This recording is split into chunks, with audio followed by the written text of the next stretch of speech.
Hello guys, today I'm going to be doing a video on GTA Trilogy Remastered with a Steam Deck, but we're going to be starting off with GTA 3 at 800p on the low settings. Alright, jumping into the settings, going to graphics, at 800p, we're going to uncap the FPS, these things disabled as well, and here we are with the rest of the settings. Looking good, let's jump into it. Alright, let's get going. We're getting around 50 FPS in this area, which is quite nice. The low preset is really a mix of low to medium settings instead of the lowest settings, so it does look quite good still. The FPS though is not the best. We do fall into the 50s and 40s quite often. You can get 60 FPS in some areas, but again it's not a stable 60, so I would highly recommend you to not go with a 60 FPS cap. For those settings I would either go with a 40 FPS cap or a 30 FPS cap. Both are quite good, but even at 40 FPS you will fall down into the 30s in those more intensive areas. Alright, looking good, driving around. We do get a couple stutters here, but again it's not too bad. We are running the uncapped frame rate. With a 40 FPS cap or a 30 FPS cap, this will feel far smoother. FPS is going as high as 81 right there, that's quite impressive. But again, not very stable, so we can't really use that.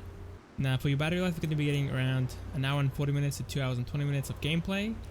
And this is at 30 FPS on the low preset. Not the best considering how this game looks, but it's not too bad either. And yeah, that's pretty much it for the low preset. Let's go ahead and push it up to the medium settings and see what we can do there. I'm going to go ahead and restart the game and come back when that's ready. And here we are with the medium settings. Let's go ahead and jump into it. There we go.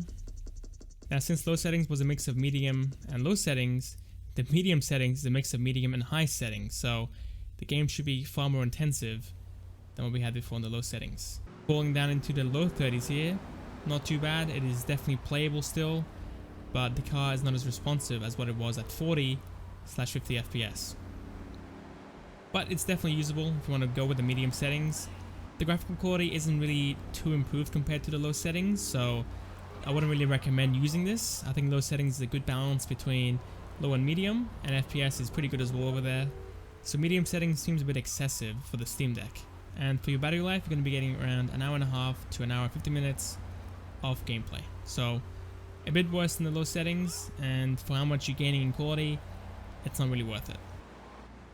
Alright, let's go and push it up to the high preset, and then we can move on to our docked settings. And finally, at the high preset, go through the settings one last time. There we go. So this is really a mix of high and ultra settings, so FPS is not going to be doing well on the Steam Deck at all. And as you can see already, the quality isn't really too improved either. We've got 22 FPS there. That is so stuttery, it's kind of crazy. Oh, it is very hard to drive at this point. Our average FPS is really sitting around 25 to 24 FPS, and our max FPS is around 30 to 40 FPS. So the high settings is not playable, I would say, on the Steam Deck. So for GTA 3 portably, I would go with 800p on the low settings and either a 30 FPS cap or a 40 FPS cap, and it should be a great experience while looking good as well. And for dock mode, we're playing the game at 1080p on the low preset. So going over it one more time. There we go. So far the FPS is ranging between the low 30s all the way up into the low 50s, which is decent, but the game can feel a bit stuttery and laggy towards the lower end of the 30 FPS range. I wouldn't say this is the most stable experience in dock mode, but not too bad either at 1080p.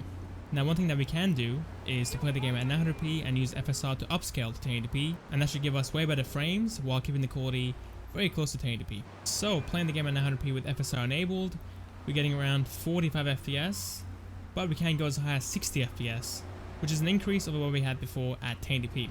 Alright, let's get going with GTA Vice City now, playing the game at 800p on the low preset. The settings are about the same as GTA 3 I believe, so it shouldn't be too far off. But jumping into the settings, there we go. And let's get going.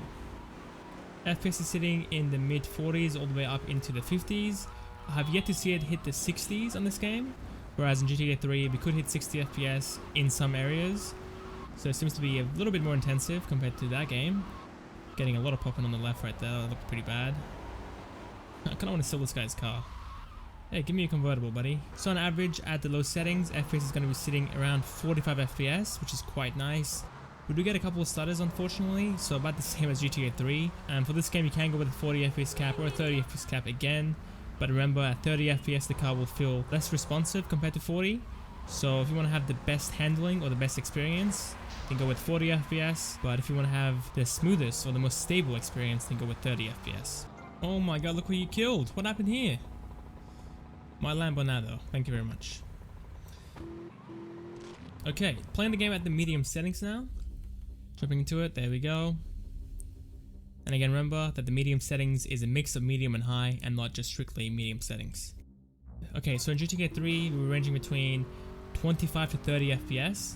In this game, we're sitting at 21 to 26 FPS. Oh, we've got 31 FPS again. So a bit worse than GTA 3 in terms of performance. And the stuttering at medium settings is quite bad as well. The game's actually freezing up, which will ruin your experience completely. So medium settings is pretty much off the table. Now in dock mode, at 1080p low settings, we are getting 23 to 30 FPS. Far more intensive than GTA 3, and the experience is quite poor, I gotta say. It's not very playable, feels very laggy and stuttery, the inputs feel very delayed, but the game looks pretty good. Looks far better than GTA 3, that's for sure.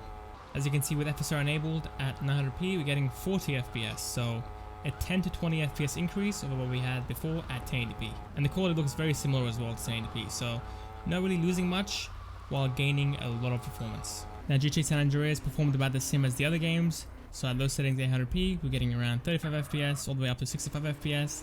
At medium settings it was getting around 20 FPS all the way up to 40 FPS, and at high settings it was getting 20 FPS all the way up to 30 FPS. And for dock mode, again about the same as the other games, around 20 to 30 FPS with occasional boost up to the 40s, and at 900p FSR you're going to be sitting around 35 FPS all the way up to 60 FPS. Alright, that's pretty much it guys. Thank you guys for watching, hope you guys enjoyed. I'll see you guys next time for Forspoken. See you guys there.